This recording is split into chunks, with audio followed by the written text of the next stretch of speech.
shutdown in history. The Senate passed a spending bill tonight, which now goes to the House for a vote, expected to take place on Wednesday. The shutdown may be over soon, but millions of Americans are still feeling the pain, many without much needed federal food benefits, federal workers still not being paid, and the chaos at our airports continues. Mary Beth McDade is live at LAX with more on the deal to reopen the government and when things could return to normal. MB.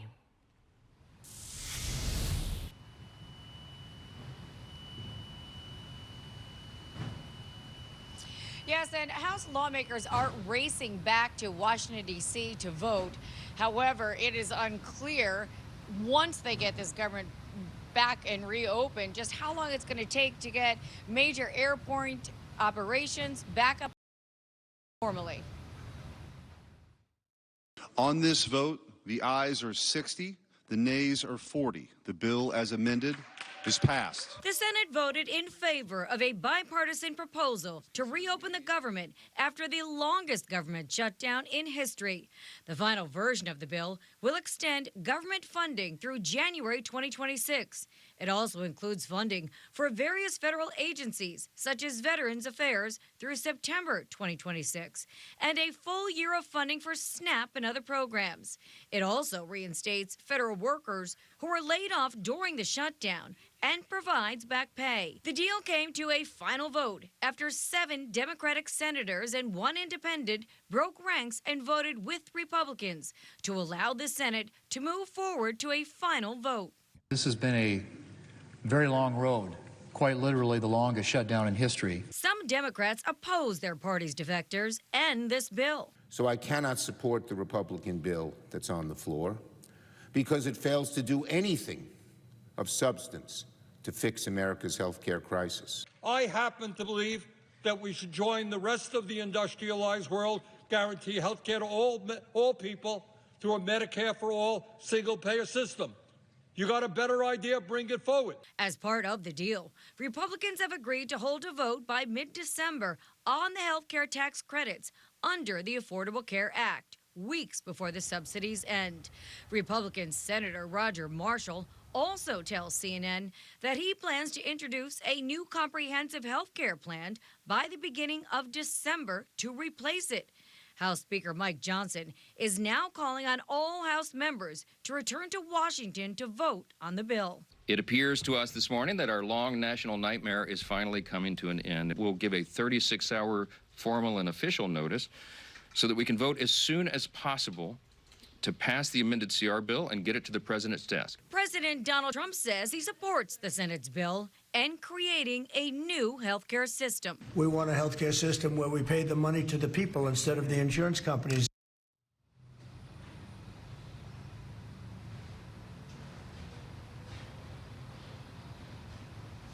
Well, the House is expected to vote on this bill on Wednesday, and then hopefully the government will be reopened by the end of the week. For now, reporting live here at LAX, Mary Beth McDade. We'll send it back to you guys in the studio. Thank you, Mary Beth. California Attorney General Rob Bonta is taking legal action against the Trump administration in a bid to ensure SNAP food assistance benefits immediately reach those who need them. In an emergency motion filed today, Bonta asked a court to block a Trump administration attempt to undo SNAP payments that have already been dispersed for this month.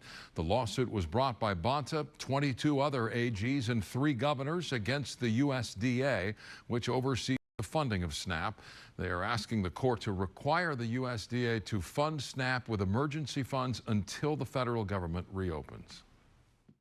While Americans go hungry, USDA is trying to intimidate states out of doing everything we can to get Americans the food they need. Steps they've taken to prevent vulnerable families from putting food on the table are unnecessary, unconscionable, and unlawful.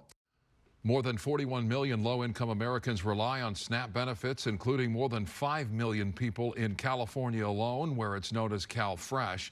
More than 60% of CalFresh recipients are children, the elderly, or the disabled. A 79-year-old Vietnam veteran is being hailed a hero after he fought off a naked intruder who broke into his neighbor's home. George Carcos jumped into action when he heard his neighbors scream, but he was seriously injured when he fought off the attacker. Now he is on the mend and speaking out for the first time from his hospital bed. Lindsay Pena's neighborhood hero about the terrifying confrontation. She's live in Mission Hills. Lindsay.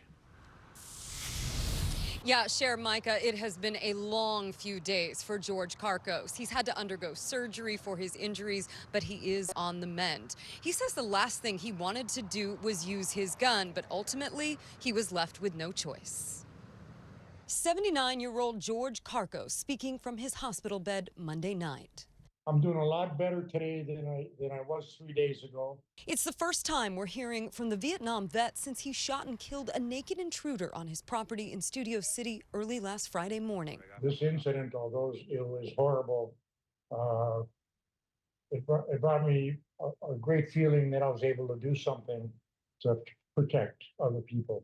Multiple security cameras captured the still unidentified trespasser parking his car, stripping down, and roaming the neighborhood. It was when he entered George's tenant's home that things turned violent.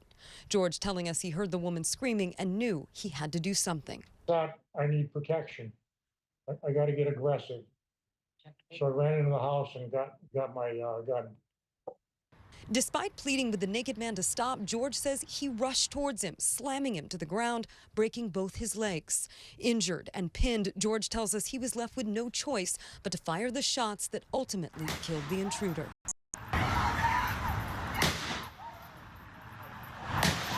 George is now facing a long road to recovery.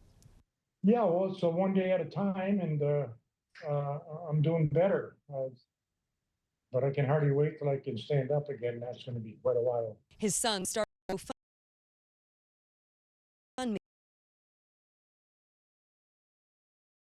to help with the mounting expenses. His legs are all pinned up. He's got rods up and down his legs, pins in his ankles, pins in his hip. His wife has Parkinson's, late-stage Parkinson's, so we need a caregiver to come in-house, probably take care of both of them at this point in time. The family thankful for the outpouring of support they've already received. Just grateful George is still with them. He just keeps his head and takes care of the people around him. And so, yeah, he's a hero.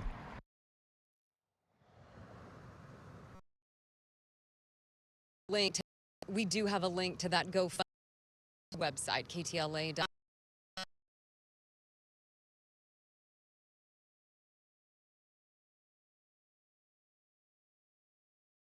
Help George at this time. Now, tomorrow is Veterans Day, and we mentioned that George is a Vietnam vet. His son tells me that the LAPD is planning to come here tomorrow to do something special for him. For now, that is the latest from Mission Hills. Lindsay Pena, KTLA 5 News. Back to you guys in the studio. Thank you, Lindsay. A miracle in the mountains as 36 passengers survive a horrible bus crash on Highway 330 after the brakes catch fire. The bus driver intentionally crashes to avoid going off the cliff. That bus was returning a youth group to Orange County after a church retreat in the San Bernardino National Forest. Tonight, several people are recovering in the hospital, 3 with serious injuries, but all of them are lucky to be alive. KTLA Sandra Mitchell is live in Santa Ana with more. Sandra? You are absolutely right, Cher. We now know that most of the victims are teenagers, reportedly several of them still hospitalized tonight. And they tell us about this really terrifying scene of the bus flipping over, a lot of people screaming, and then the smell of the bus catching fire. An out-of-control bus crashed, overturned, and caught fire on a mountain road near Running Springs. And then it flipped, and then it slid. I kind of lost conscience, and then I just woke up, and then I was like in shock. My body was in shock. 36 people on the bus, most of them teenagers returning from a church retreat. We prayed an Our Father to them in the moment, because everyone was like, oh, I'm bleeding, like, oh, we're hurt, like, get us out of here. Like, they were all panicking. The crash happened Sunday night on State Route 330. Those on the bus say just before the crash, the driver appeared to have a brake malfunction on the winding mountain road.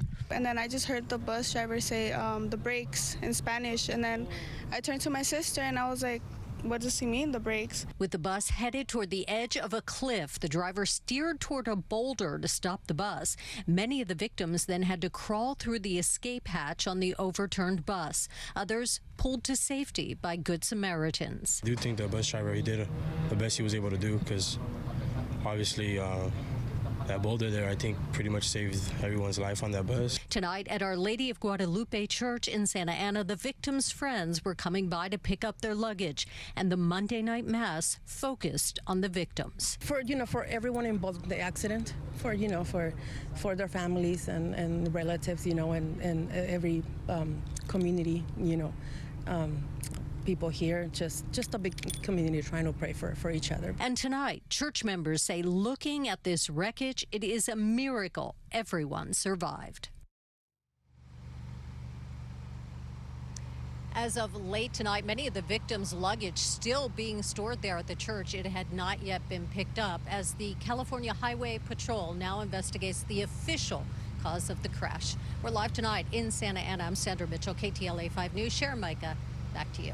Sandra, thank you. A female driver in a stolen minivan leads CHP on an hours-long pursuit all the way from Ventura County to Mexico, where she escaped. The van was reported stolen from Thousand Oaks at around 10:30 this morning.